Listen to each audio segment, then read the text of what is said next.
Life and time are the best teachers. Life teaches us the use of time and time teaches us the value of life.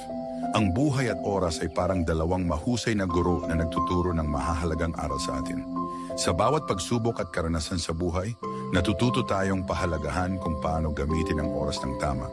Kapag sinayang natin ang oras, natututo tayong ang bawat sandali ay hindi na maibabalik. Sa kabilang banda, habang tumatakbo ang oras, unti-unti nating nauunawaan kung gaano kahalaga at kaikli ng buhay. Ipinapaalala ng panahon na walang permanente at lahat ay may hangganan. Kaya tinutulungan tayo ng oras na mas pahalagahan ang bawat pagkakataon at taong meron tayo.